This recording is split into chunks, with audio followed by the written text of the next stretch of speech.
नमस्कार, बहुत स्वागत है आप सभी लोगों का हमारे समृद्धि आईएएस के यूट्यूब चैनल पर। और अब की बार मेंस पार्ट सीरीज में, जिसके तहत आज जो हम प्रश्न कराने वाले हैं वो आपके जीएस प्रश्न पत्र 2 से है। और आज का जो प्रश्न है वह भारतीय संविधान की विस्तृत एवं लंबा दस्तावेज होने के लिए उत्तरदायी कारणों का जो है विश्लेषण करें। मतलब इसमें ये पूछा जा रहा है कि जो भारतीय संविधान बहुत विस्तृत हो गया है, बहुत लंबा हो गया है, उसके पीछे के क्या निहित कारण है वही बताना है। तो आइए 8 अंक में है, इसको देखते हैं। और आप सभी जानते हैं कि 8 अंक के जो प्रश्न होते हैं उन्हें 125 शब्दों में लिखना रहता है, और जो 200 शब्दों के प्रश्न होते हैं उन्हें 12 अंक के जो प्रश्न होते हैं वो 200 शब्दों में लिखने रहते हैं। ये संस्थान के द्वारा कुछ प्रोग्राम चलाए जा रहे हैं, तो इसका शेड्यूल आप लोग देख लें कि मंडे से लेकर के थर्सडे तक ये 4 दिन जो हमारा प्रोग्राम चलेगा वो यूपी पीसीएस या किसी भी स्टेट का बच्चा पीसीएस दे रहा, बिहार के भी बच्चों के लिए फ्रूटफुल होगा। यूपी पीसीएस के लिए पीटी के लिए कक्षाएं आएंगी, और आप लोगों नाम से ही देखिए कि आओ पीटी पास करें, क्योंकि 12 अक्टूबर को है पीसीएस। तो इसी को ध्यान में रखते हुए इधर 2 महीना जो समय है, मेरा टारगेट है कि जितने भी महत्वपूर्ण जीएस की चीजें हो, करंट अफेयर्स हो, यूपी स्पेशल को तो मैंने करा ही दिया था, आरओ के समय में भी कुछ करंट की चीजें पढ़ी है, महत्वपूर्ण तथ्यों की श्रृंखला है, तो वो सारी चीजें आप देख लीजिए। ऐसा तो है नहीं कि जो आरओ की चीजें हैं वो पीसीएस में नहीं पूछी जा सकती हैं। और उसके बाद इधर इस वीक से लगातार 4 दिन की कक्षाएं चलेंगी, तो आप लोग कंटिन्यू बने रहिएगा। तो आप लोगों को पीटी में बहुत ज्यादा संस्थान के द्वारा यहाँ से सहायता दी जाएगी। और जो हमारा मेंस आंसर राइटिंग का जो प्रोग्राम है जो वर्ष भर चलता रहता है, तो यहाँ क्या है कि 2 दिन तो हम सप्ताह में रखेंगे ही, फ्राइडे और सैटरडे। तो 2 दिन हम जो है मेंस को करेंगे और 4 दिन पीटी को। लेकिन जब पीटी करीब आएगा, मतलब सितंबर में, तो हम इसको घटा करके 1 दिन करेंगे मेंस को, और फिर 5 दिन जो है हम पीटी की क्लास चलाएंगे। तो बस आप लोग निरंतर बने रहिएगा बैच के साथ। और टाइमिंग क्या है, तो शाम को 5 बजे। और बहुत लंबा वीडियो भी नहीं रहेगा, 20 मिनट 25 मिनट का रहेगा, लेकिन ये 20-25 मिनट जो आप देंगे प्रत्येक दिन वो बहुत ही ज्यादा आपके लिए फ्रूटफुल होने वाला है। तो आइए देखते हैं आज का प्रश्न। भारतीय संविधान की विस्तृत और लंबा दस्तावेज होने के लिए उत्तरदायी कारणों का विश्लेषण कीजिए। तो इसमें की पॉइंट क्या है, भारतीय संविधान। तो आप इसी को थोड़ा सा एक्सप्लेन कर दें 15 से 20 शब्दों में, यही आपके भूमिका का पार्ट हो गया। तो भारत का संविधान विश्व के किसी भी संप्रभु राष्ट्र का सबसे लंबा जो है लिखित संविधान है। 1950 में लागू हुए में देखा जाए तो मूल दस्तावेज में जो 1950 में जो हमारा संविधान लागू हुआ, तो जो उसका मूल दस्तावेज था उसमें क्या थे, तो देखेंगे आप 22 भाग थे, 8 अनुसूचियां थी और 395 अनुच्छेद थे, जिसे आप लोगों ने पीटी में खूब रटा है और कई बार ये पूछा गया है। तो जब हमारा संविधान लागू हुआ था, देखिए अंगीकृत तो हमने 26 जनवरी 1949 को कर लिया था, सॉरी 26 नवंबर 1949 को कर लिया था, लेकिन लागू कब हुआ, 26 जनवरी 1950 को। तो इसीलिए 26 नवंबर को क्या मनाया जाता है, संविधान दिवस के रूप में मनाया जाता है। ये सारा फैक्ट तो आप पीटी के लिए पढ़े जान ही रहे होंगे। तो उस समय क्या था कि 22 भाग थे, 8 अनुसूचियां थी और 395 अनुच्छेद थे। लेकिन विभिन्न प्रावधानों के हटाए जाने, मतलब इस संविधान में सारे जो प्रावधान थे इसमें कुछ प्रावधान हटाए भी गए, लेकिन कुछ ऐड भी किए गए। हटाए कम गए, ऐड ज्यादा किए गए। तो ऐसी स्थिति में क्या है कि विभिन्न प्रावधानों को हटाए जाने और 106 संविधान संशोधन के बाद वर्तमान में इसमें 25 भाग हो गए हैं, 12 अनुसूचियां हो गई हैं और 448 अनुच्छेद हैं। तो देखिए भाग 22 से 25 हो गए हैं, 8 अनुसूचियां थी, 12 अनुसूचियां हो गई हैं, और जो अनुच्छेद थे 395, वहां से बढ़ करके कितना हो गया है, 448 हो गया है। तो यानी कि जो हमारा संविधान है वो और ज्यादा धीरे धीरे विस्तृत ही होता जा रहा है। तो अब चूंकि इसमें है ना कि विस्तृत एवं लंबा दस्तावेज, तो आप इसका प्रमाण दीजिए कि भाई विस्तृत लंबा कैसे है, तो बताइए कि ये सारी चीजें हैं संविधान में। फिर भारतीय संविधान के विस्तृत व लंबा होने के लिए उत्तरदायी कारण क्या है, मतलब यही आपके प्रश्न का मूल भाग है। तो चूंकि अब लंबा है तो उसके पीछे कारण है, तो उसी कारणों की आप जो है एक एक करके व्याख्या कर दीजिए और फिर एक निष्कर्ष दे दीजिए, ये आपका उत्तर जो है कंप्लीट हो गया। तो आइए, सबसे पहला कारण है ऐतिहासिक प्रभाव। मतलब संविधान निर्माताओं ने भारत सरकार अधिनियम 1935 के अधिकांश प्रावधानों को संविधान में शामिल कर लिया था, क्योंकि ये भारतीय व्यवस्था को निरंतरता प्रदान करते हैं।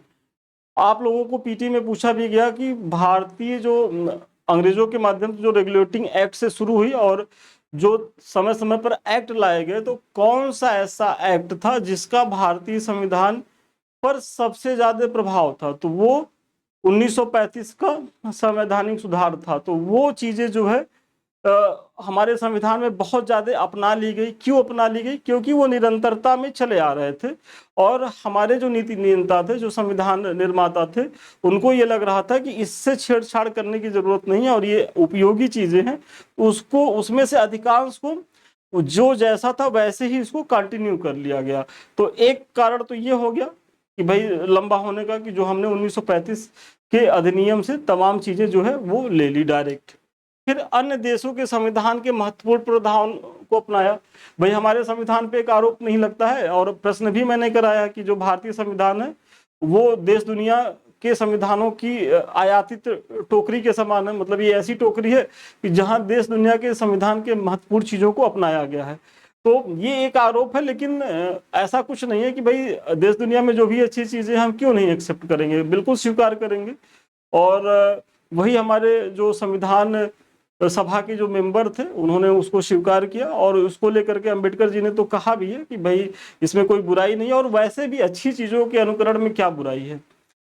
तो ये हुआ। जैसे इसमें देखेंगे कि जर्मनी से हमने आपातकाल ले लिया, यूएसए से मूल अधिकार ले लिया, इसी तरीके से और भी उपबंध हैं। आयरलैंड से हमने लिया है, फिर ब्रिटेन से लिया है, जापान से लिया है।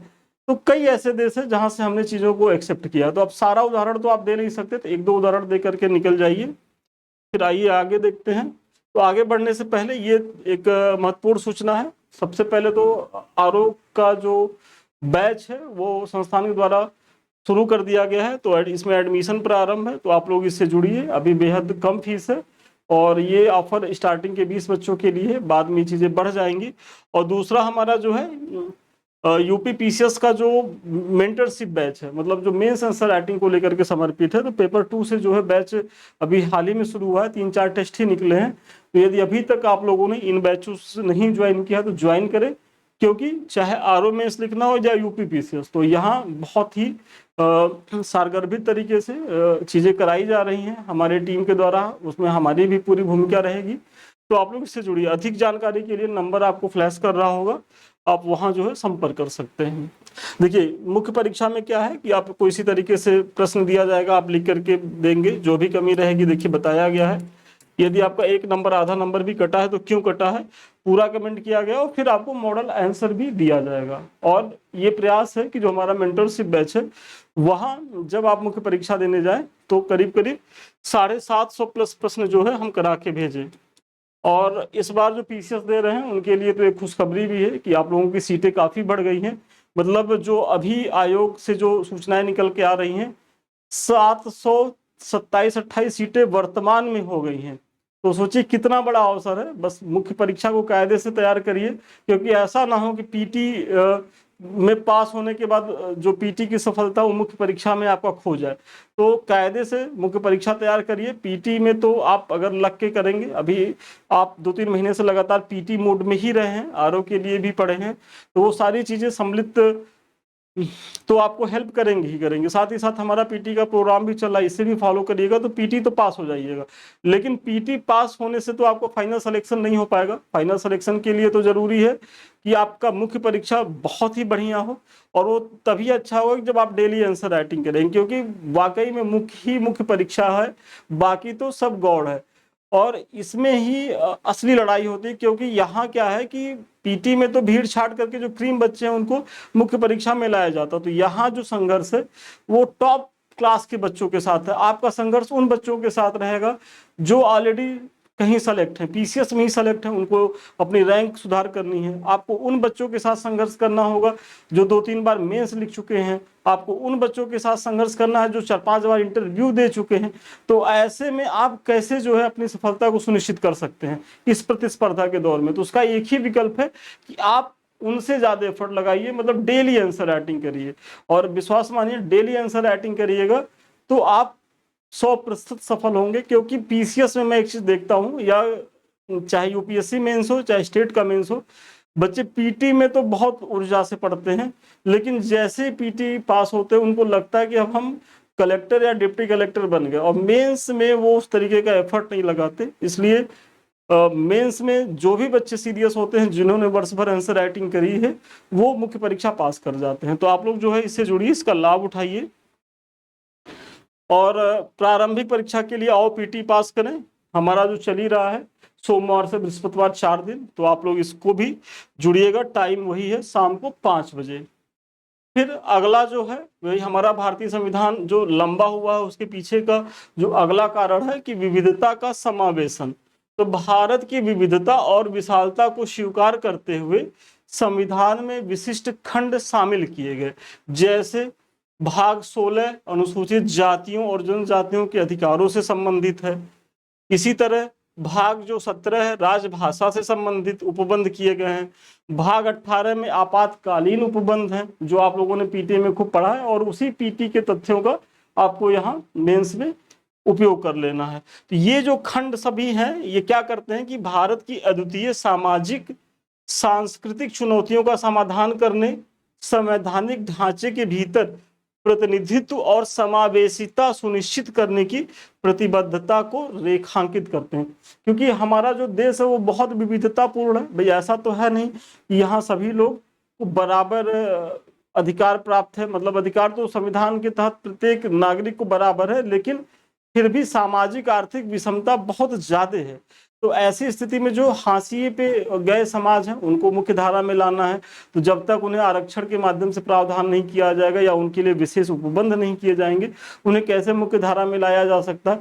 तो ये सारे प्रयास हैं। और अगर इतना बड़ा स्टेट है, इतने बड़े भाषाई लोग होते हैं, विभिन्न धर्म जाति नस्ल के लोग हैं, तो ऐसे में सामाजिक सौहार्द बना रहे तो आपातकालीन उपबंधों की भी व्यवस्था की गई है। तो तमाम चीजों को देखते हुए तमाम व्यवस्थाएं करनी पड़ी हैं, और इसीलिए देखा जाए तो संविधान जो है हमारा लंबा हुआ है। तो आप ये भी डालिए कि विविधता का जो समावेश है ये महत्वपूर्ण पॉइंट है संविधान के लंबा होने में। फिर कानूनी एवं प्रशासनिक विवरण।